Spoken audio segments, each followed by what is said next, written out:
Hello, good morning everyone. Ano po yung excited kayo to join a ministry? You see, um, many years ago, parang ang tagal no? So years ago, when Pastor Rui was asking me to go into full-time ministry, ang automatic ko na answer was no. Laging no, no, no. Laging ganyan yung answer ko sa kanya. And you see, the reason why I was telling him na no, it's because I was not praying for it.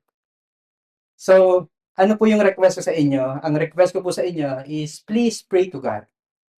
Pray to God kung ano yung direction niya sa inyo, whether to join a ministry and what ministry to join, because definitely God wants you to participate in the mission that God has called you to go. Okay po ba yan? So we're gonna pray, we're gonna ask God specifically which ministry or in what way. Actually, hindi lang po dito sa loob ng church, but more so outside our Sunday services, our parang mga official na church events. I hope na we're gonna be joining and participating in God's mission. So nasa week number 2 na po tayo ng ating series, The Mission. And I'm gonna invite all of us to stand up as we read John chapter 12, verses 23 hanggang 33. So John chapter 12, 23 to 33.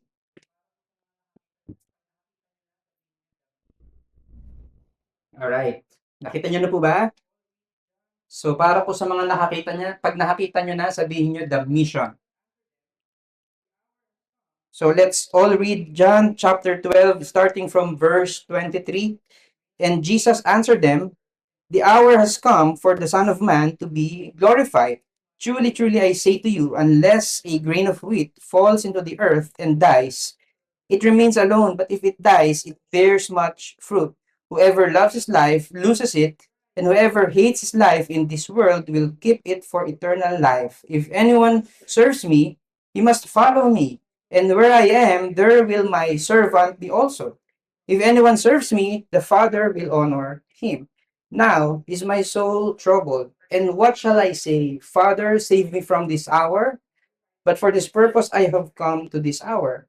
Father, glorify your name. Then a voice came from heaven. I have glorified it, and I will glorify it again. The crowd that stood there and heard it said that it had thundered. Others said, an angel has spoken to him. Jesus answered, this voice has come for your sake, not mine. Now is the judgment of this world. Now will the ruler of this world be cast out, and I, when I am lifted up from the earth, will draw all people to myself. He said this to show by what kind of death he was going to die. Let's pray. Lord, we just want to commit this time of preaching your word, of hearing your word. I pray, God, that our understanding of how deep your love is for us through the cross will just increase and increase and increase, and it will transform us. Thank you, God. In Jesus' name we pray. Amen. So, pwede na po tayong maupo.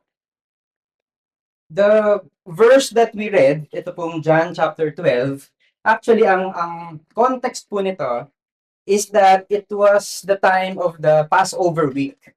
And si Jesus, a few days before the actual Passover, ay nag-enter po siya sa Jerusalem riding a donkey. Sino po yung familiar kayo dito? Sino po familiar sa Palm Sunday? Yan. So, ito po yung origin kung bakit tayo nag-celebrate ng Palm Sunday. So, ito po yan.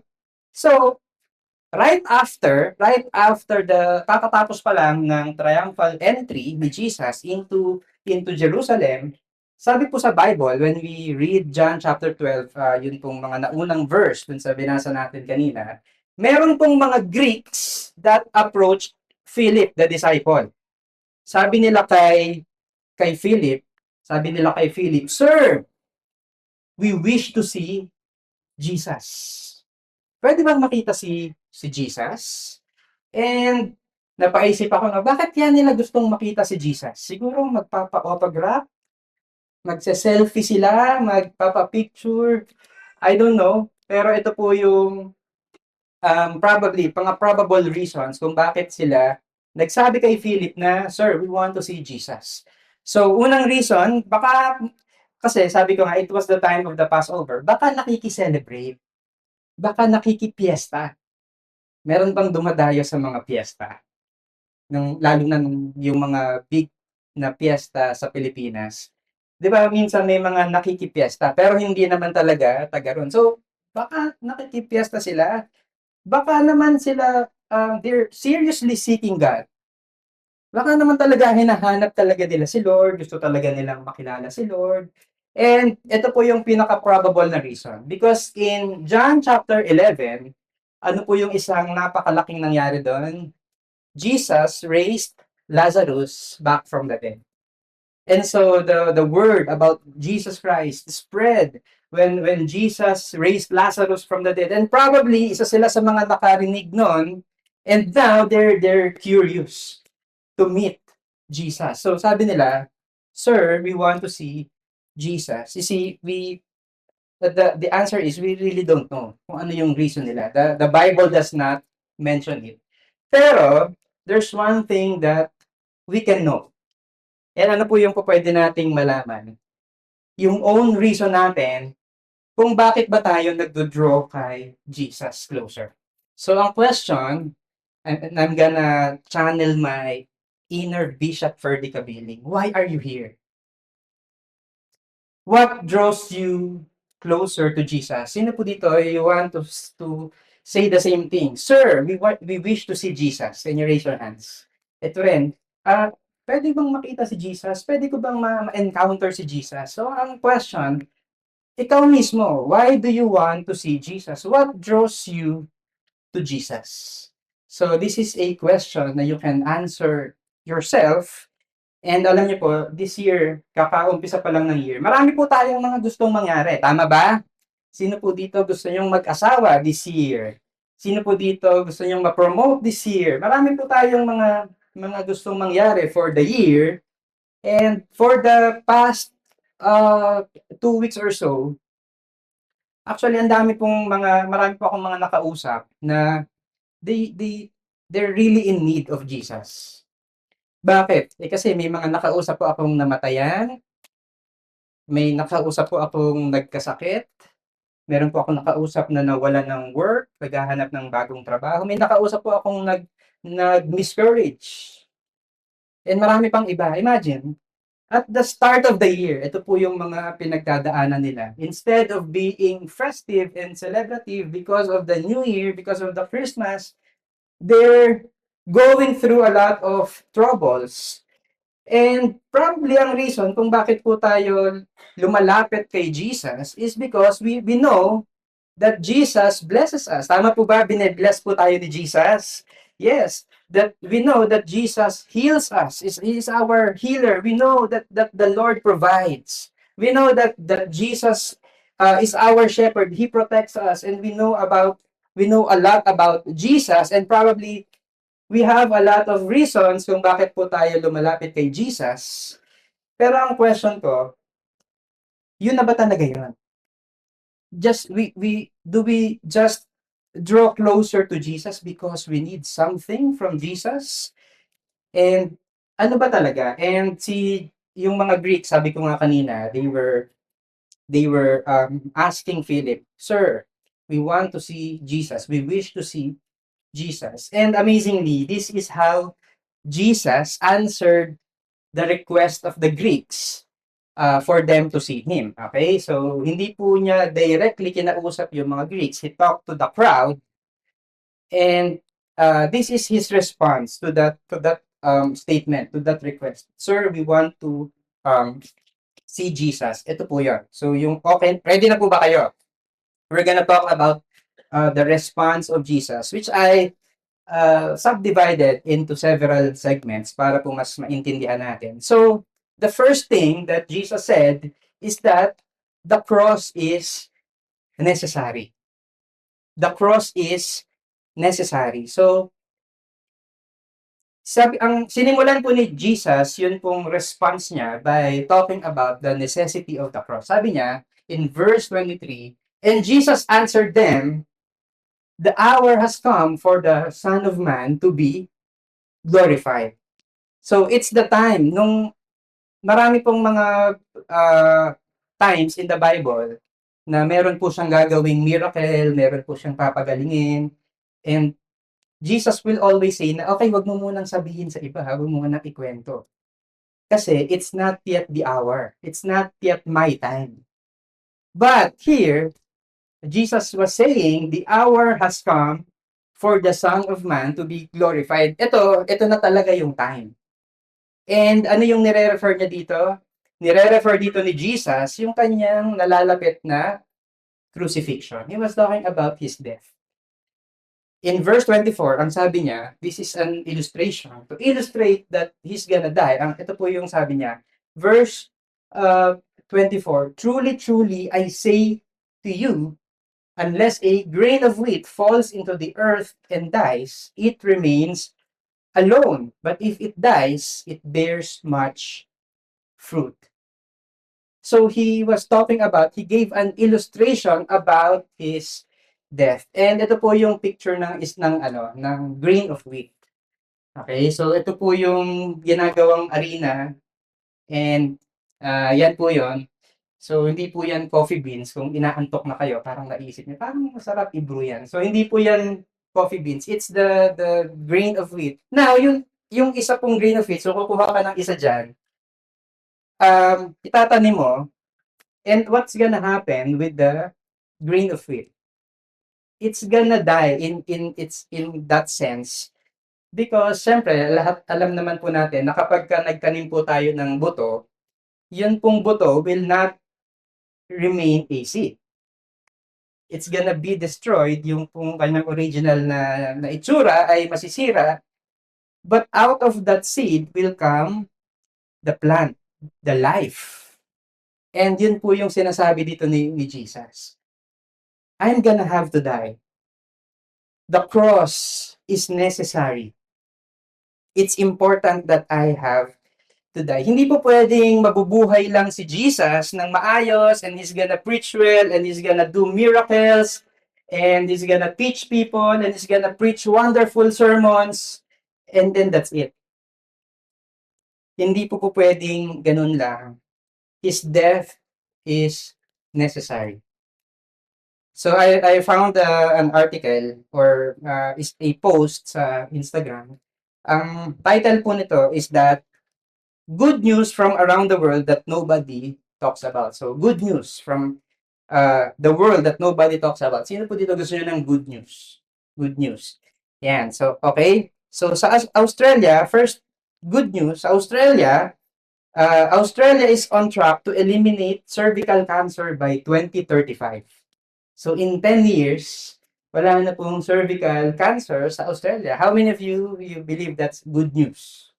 Diba? Baka pwede rin dito sa Pilipinas. Patingin naman ng technology. Okay? Ano pa?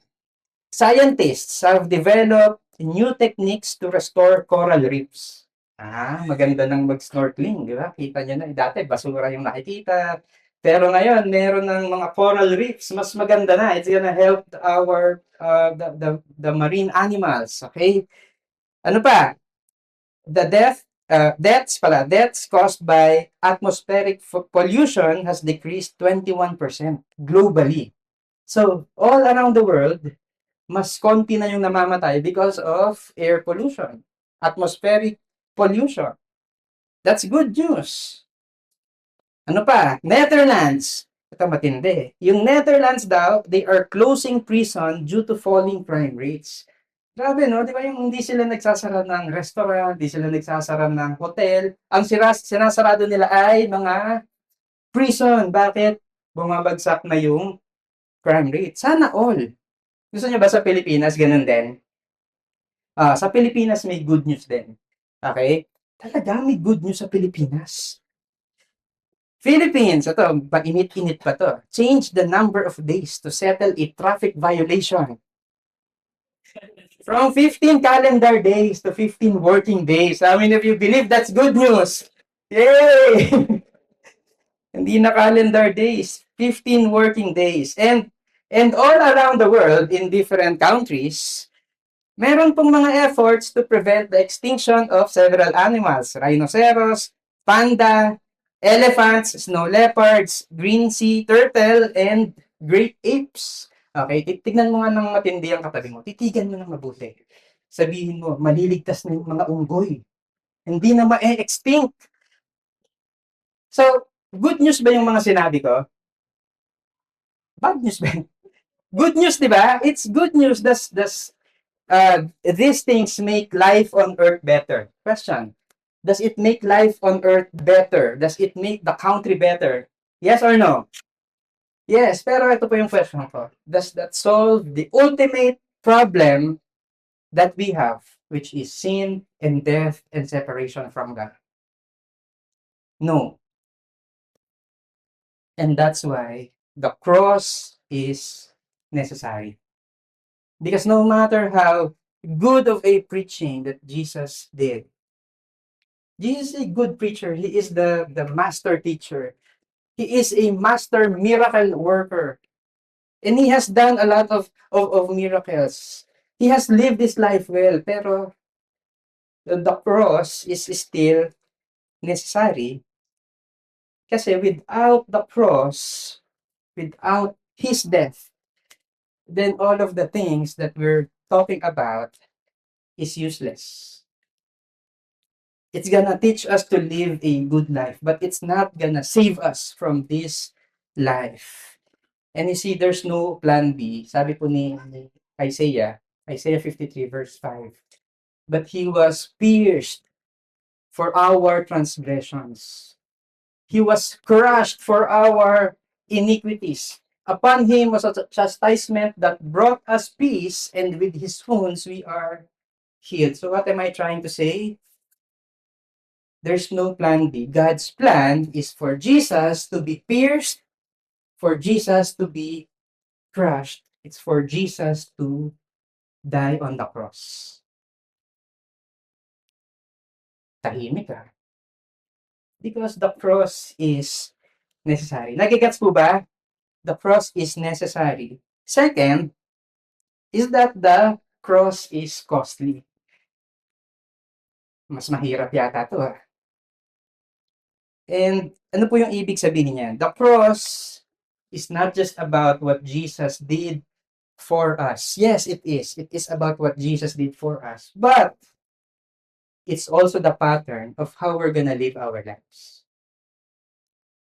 Yes, Jesus died on the cross, siya po yun, but also, it serves as the pattern of how we're gonna live our lives. So in the succeeding verse, John 12:25 and 26, he said, whoever loves his life loses it. Sino po dito, you love your life? Ito yung sinabi ni Jesus. Whoever loves his life loses it, and whoever hates his life in this world will keep it for eternal life. And sabi ko, kaya siya costly, the cross is costly, because costly naman talaga yan, whoever loves his life, di ba? And that's what we want. We want to love our life. We love our life. We do things for our life. We always seek for our own improvement para maging mas convenient yung buhay, para tumaas yung sweldo natin. We love our life. And yet, what does the Bible say? Whoever loves his life loses it. And whoever hates his life in this world will keep it for eternal life. And when we talk about this verse, actually alternatively, instead of the cross is costly, ang iniisip ko talaga diyan, the cross is offensive. Kasi sino ba naman yung hindi ma-offend dun sa sinabi na to ni Jesus? Whoever loves his life, ako yun, Lord, loses it. Ang bigat, di ba? And we're called to hate our life. And again, when we say na hate our life, hindi po ibig sabihin ito na hindi mo naaalagaan yung sarili mo. Hindi po ibig sabihin ito na hindi ka na magtutoothbrush. Parang awa mo na. Mag-toothbrush ka, kawawa yung katabi mo. Hindi po ibig sabihin, hindi ka nakakain. Hindi po yun yung ibig sabihin ito. Pero what does this verse mean? It means that we're gonna see ourselves as mere strangers and pilgrims here on earth. Travelers lang tayo dito. But what are we gonna do with our lives? We're gonna use it, we're gonna freely give it to God for His purpose. Okay, ibig sabihin, sometimes the will of God will contradict with our own desires, with our own purpose, but we're gonna say yes to God anyway. So yun po yung ibig sabihin niya, whoever hates his life in this world will keep it for eternity. And in verse 26, if anyone serves me, he must follow me. Ayan, hindi po pwedeng, if anyone wants to serve me, you can do whatever you want. The Bible says, sabi ni Jesus, he must follow me. And where I am, kung nasaan si Jesus, there will my servant be also. So, susunod tayo kay Jesus. Are you following? If anyone serves me, the Father will honor him. And you see, nakita ko rin po ito sa social media. Ito po yung last year, July 2025. This is the top 10 most followed celebrities on IG. Pinoy celebrities. Okay, nakita niyo ba yung sarili niyo dyan? Okay, so baka katabi niyo yung isa dyan ha. So, number 1, Ann Curtis, 21.1 million. Second, Catherine Bernardo, 20.5 million. Next, si Liza Soberano, Heart Evangelista, Niana Guerrero, Pia Wurtzbach, Andrea Brillantes, Catriona, Marian Rivera, Alex Gonzaga. Top 11 si Ate Min, di ba? So, kaso top 10 lang. So, next time, top 11 na para kasama ka. So, the social media calls, by the way, sino po yung nagpa-follow sa kahit isa sa kanila? Meron po ba? Wala. Ayun, di ba? Meron, di ba? Okay lang naman. But ang sinasabi ko lang, social media calls the people who na nagfa-follow as followers. Okay? But here's the reality. We don't follow Jesus the same way we follow celebrities.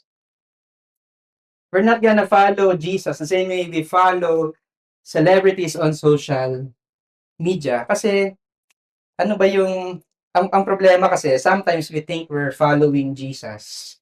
Pero ang reality, baka we're not really followers, we're just fans of Jesus.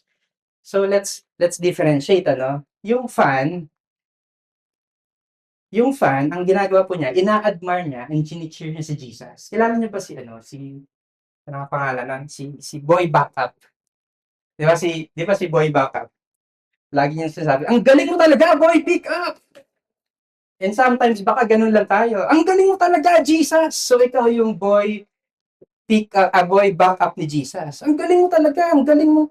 Lumakad ka sa tubig, nagpagaling ka ng mga may sakit, binuhay mo yung patay. Ang galing mo talaga, Jesus! With matching, no? Action. And sometimes we admire and we cheer for Jesus. We love what Jesus is doing. We enjoy His blessings. Sino po dito na-enjoy niyo yung blessing ni Jesus? Yes, we enjoy God's blessings in the Bible. There's a lot of times that the people enjoy the blessing of God. They were grateful to God. Di ba, naalala niyo ba nung nagpakain si Jesus? Tapos, 5 tinapay, 2 isda, and Jesus multiplied it, and sabi ng mga tao, na-enjoy nila eh. Sabi nila nung sumunod na araw, Jesus, hinahanap ka nga namin eh. Nasaan ka na? Gusto ko ulit ng tinapay, gusto ko ulit ng isda. They enjoyed the blessing of Jesus. But here's the thing. A fan wants all of Jesus except the cross. A fan wants the blessings, admires Jesus for who He is. Pero teka lang, may cross, ayoko niyan. Because it's costly. So, that's a fan. Ano naman yung follower? Ito yung follower. A follower accepts the cost of following Jesus. There's a cost to following Jesus, and a follower accepts that cost. A follower accepts welcomes the transformation. Ibig sabihin, we're not perfect today, but then again, we go to Jesus pa din kahit na hindi tayo perfect because what we want is to be transformed by Jesus Christ. A follower takes up the cross. You see, wala pong pamimili. Pag sinabi nating follower, hindi pwedeng mamili. Jesus, ito yung mga gusto ko sa'yo. You're the healer, you're the shepherd, you're the provider, you're all of this. Kaso lang, ayoko lang yung isang bagay. Yung Jesus is my Lord. Ayoko nun. There's no such thing. Hindi pwedeng mamili. When we talk about us being a follower of Jesus, we follow Jesus for who He is completely. Okay? And also Jesus said in Matthew 16, sabi niya, if anyone would come after me, let him deny himself, take up his cross, and follow me. And that's why the cross is costly. Okay pa po ba tayo? Papansinin niyo pa po ako mamaya. Because this is a hard teaching. The cross is costly, especially for some of us who came here broken and you just wanted healing, you just wanted the blessings. And then, ang sasabihin ko, the cross is costly. But that's what the Word of God tells us. So, this does not mean na tomorrow, you're gonna quit your job and wala na kayong ibang gagawin but to share the gospel and magpo-full-time ministry na kayo kagaya ni JM dun sa ating video kanina. That's not what it means. Pero what does it mean? We're gonna follow Jesus wherever. Wherever you are. Okay? So, ang ibig sabihin po nun, some of us na pumapasok sa office, sino po yung mga pumapasok sa work, nasa office, yung iba, wala po kayong ginagawa sa buhay, nasa bahay lang kayo. Sige, mamaya, mayroon din po ako para sa inyo. Yun po mga nagwo-work, taas kamay. Ibig sabihin po nung following Jesus, we're gonna do our work with integrity. We're gonna do our work excellently. Okay? We're gonna do that. Yung mga may boss dito, try mo kaya ilibre ng kape yung boss mo. Kasi stress na, hindi na nga yan makatulog eh. So, bilan mo ng kape para lalong di makatulog. Hindi, sa umaga mo bilhan para sa gabi, pwede siyang matulog. Bigyan mo ng kape or whatever, tapos ipag-pray mo. Okay ba yan? So, do that. Do that to your colleagues. Do that to your classmates. Do that to your teachers. Okay? Para sa mga tambay, yung mga hindi nagtaas ng kamay kanina, nasa bahay lang. Okay? I-bless mo naman yung kapitbahay mo, bigyan mo ng ulam. Diba? Huwag yung tira ng New Year. Matigas na yon.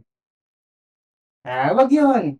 Baka mamaya may amag na. Wag yun, okay? Yung bagong luto, tapos invite mo sa church. Okay ba yan? Diba? So, ang sinasabi ko lang, wherever you are, you can follow Jesus. But there is a cost to following Jesus. We're not just fans. We are called to be followers. Or better yet, ano pa? You can join a ministry. Yan, diba? So, join a ministry. Use the skill that you have. Use the talent that you have to serve God. And in the next verse, in verse 27, ito po yung resolve ni Jesus eh. Tama, resolve ni Jesus. Tingnan niyo si Jesus. Sabi niya, dahil alam niya na mamamatay na siya in a few days, sabi niya, now my soul is deeply troubled. Because Jesus knows the cost of the cross. He's troubled. Si Jesus na yan, but he was troubled. And sabi niya, should I pray? Ito ba dapat yung ipag-pray ko? Father, save me from this hour. But this is the very reason I came. Ito talaga yung reason kung bakit ako nandito eh. Kung bakit ako pinanganak, kung bakit ako sinend ni Father. It's for me to die on the cross. So, shall I pray na save me from this hour? So, ano yung ginawa niya? Meron po siyang resolve. That's why in verse 28, he changed his prayer. Instead of this, he prayed this, Father, bring glory to your name. Ibig sabihin, his resolve it was strong to ask the Father, no, Lord, tuloy natin kung ano yung plano mo, yung necessity ng cross, tuloy natin. Bring glory to your name. I'm gonna be willing to submit to your will. I'm willing to die on the cross. Okay? Ha, hirap i-preach. But there is a cost to the cross. And last, the cross is inviting. The cross is inviting. In other words, again, I'm thinking kung paano ko ba i-phrase. In other words, ang naisip ko po, the cross is magnetic. Kaso baka maisip nyo, bakal ba ako, mamamagnet ako sa cross? Or, I don't know, di ba? So, I use the word inviting. And saan ko po yan nakuha? In John 12, verse 32. Sabi ni Jesus, and I, when I am lifted up from the earth, will draw all people to myself. It's gonna attract. It's gonna make all people want to come to Him. He will draw all people to Himself. Kailan? When I am lifted up from the earth. And ano po yung ibig sabihin ng lifted up from the earth? Si John po yung nagbigay ng meaning or siya po yung nagsabi ng ibig sabihin nun.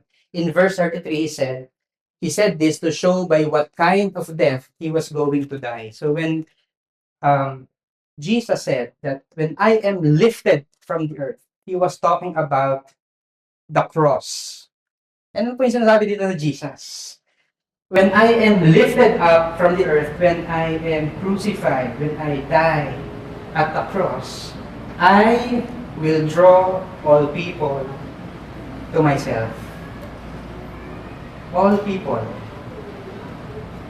Yun pong Greeks kanina, they're not random people that John wrote there. The Greeks actually represent the Gentile community. Ibig sabihin, hindi lang para sa mga Jews, yung word ni God, yung love ni God, yung promise and yung covenant ni God, it's for all people. Sabihin mo sa katabi mo, kasali ka. Dito po dito, good news para sa inyo. Nakasali tayong lahat. All people. Okay? All people. This week, we had our prayer and fasting. Sino yung mga nag-join ng prayer and fasting? You see, we prayed for a lot of things. We prayed for the missions, the cross-cultural missions. We prayed for our nation. We prayed for the campus. We prayed for the church. We even prayed for ourselves. Tama? And honestly, before, I used to have a lot of prayer items for myself in the past. But this year, the list was not long. And that does not mean na I'm not praying. No, I was praying a lot. My wife is gonna give birth in the next few weeks. Of course, I prayed for that. I prayed for some of you here na nakausap ko personally. I was praying, but if there's one major thing, I was really praying for myself. The list is not long because there's only one. Alam niyo po kung ano yan? Christ likeness. That's it. And this week, this is how God spoke to me. God revealed to me day after day after day of my sins. Of the times that I should have honored Him, but I did not. It reminded me of my pride, my selfishness, yung times na I should have been generous, but I did not. Yung times na I chose to compromise because it's convenient, and many others. And that's why this week, I was really, really broken. Si Bench, sabi niya sa akin one day, I think Wednesday or Tuesday yata yan. Sabi niya, "Kuya, okay ka lang?" Kasi napansin niya I was really quiet. Of course, fasting, walang makain. Uh, I was really weak physically. Pero more than the being physically, I was spiritually broken. But for me, that's an answered prayer. Bakit? Because step one in that answered prayer to be Christ-like is to be aware. It's to acknowledge how broken we are. Tama, we are all broken. And that's what makes the cross of Christ attractive. That is what makes the cross of Christ inviting. Because kapag wala yung cross ni Christ, kung hindi namatay si Jesus, then I will remain insane. I cannot change myself. I'm gonna still be messy. I'm still gonna be in pain. I'm still gonna be in trouble. I will be suffering for all eternity. To the world, listen, lalo na dun sa context nila, the cross is not really beautiful because it's a symbol of punishment. It's a symbol of death. It's a symbol of messiness, of pain, of sacrifice, of suffering. That's what it represents. And for the many of us, if ang perspective pa rin natin ay yung pangmundo, then the cross will look like that, messy. It's about sacrifice. Ayoko niyan. It's about sacrifice. It's about paying the cost. But for those of us, listen, for those of us who have been rescued by Jesus, sino po dito, you have been rescued by Jesus? The cross is beautiful. It's attractive. It's inviting because it means we have mercy, we have forgiveness, we have hope, we're accepted, we are loved beyond our own understanding. That is what it means. That's why the cross is inviting. That's what Jesus was saying, that he will draw all people to himself. And probably this week, kakastimula pa lang nung taon, ano? Yun na kagad yung iniisip mo, I'm a mess. Who's gonna love me? Will, talaga ba? Mamahalin ba talaga ako ni Lord? Start pa lang ng taon, probably may niloko ka na, nagsinungaling ka na sa boss mo, may chinismis ka na, may siniraan ka ng katrabaho. Maybe you're trying to appear externally spiritual, but deep inside, you're broken and you're asking for help. Lord, save me. Guess what? The cross invites us to Him. He draws all people to Himself. And that's the reason why we can have a good relationship with the Father. Because when we think that we are messy, we are in pain, we are suffering, the process, otherwise, the process, you are loved, you are accepted, you are made whole, you are forgiven. And that's why, pasabihin natin kay Jesus, alam mo, Jesus, mission accomplished ka. Nakompleto mo yung mission mo because the cross, when you finished it, became the means by which all of us, you, your seatmate, your family, is drawn back to a relationship with God through the cross. And that's why we have this audacity to tell others, to invite people. Kilala mo ba si Jesus? Because He has accomplished His mission. We are all drawn back into a relationship with Him through the cross. Amen. Can we all stand up? Can we all stand up? Sino po dito masaya po kayo sa ginawa ni Lord sa buhay ninyo? We're gonna commemorate what He did for us. Everything, all of this, what the Lord has done for us through the communion. Through the communion. Can we hold our communion elements? Pero pwede pabukas ng communion. Sige po, please prepare your communion elements. And just just take a moment. Look at the communion elements. What does it represent? It represents that we are invited to the Father. Meron po sa atin, we think na we're not good enough. We're not lovable. We have sinned a lot. Yes, tama naman. Pero when you look at the communion elements, it represents that you are loved beyond your understanding.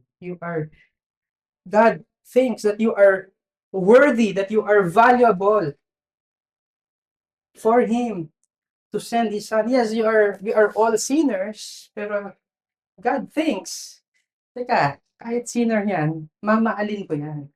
That is what it means. And that's why there's grace for us. There's transformation for us.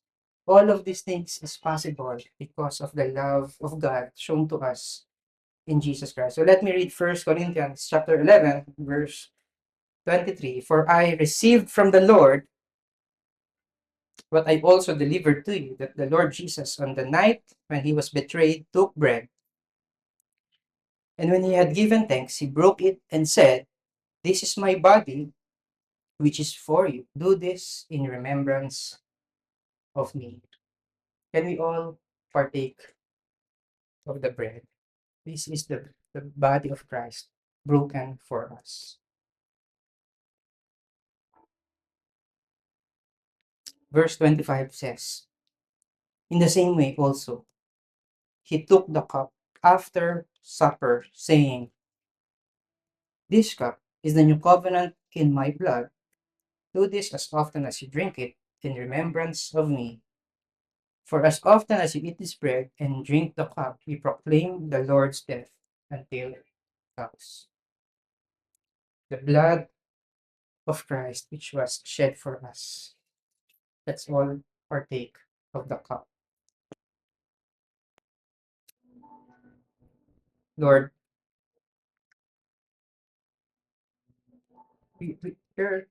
we're unworthy. We have sinned a lot. We're in pain. We are messy. Our lives are messy. And yet maraming salamat, Lord, because you think na you're gonna die for us anyway. Lord, thank you so much that you died on the cross, that you have invited us to the cross. Ang prayer po namin, Lord, is that we're gonna be living our lives worthy of the cross that you have given all of us. We bless your name. In Jesus' name we pray. Amen. Let's all worship God together.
Lord, in this world, hindi namin kayang pag-usapan at sabihin, Lord, yung mga shortcomings, yung weakness namin, yung mga sins. But we thank you because in Christ Jesus, in you, we can boast of our weakness. Thank you, Lord, because your grace is sufficient for us and your power is made perfect in our lives. Lord, our prayer, patuloy namin hawakan ka, yung cross. Patuloy kaming lumapit, Panginoon, sa cross mo. At ilagay yung confidence na, Lord, maraming salamat for giving your life for us, for saving us, for giving us the freedom of this life.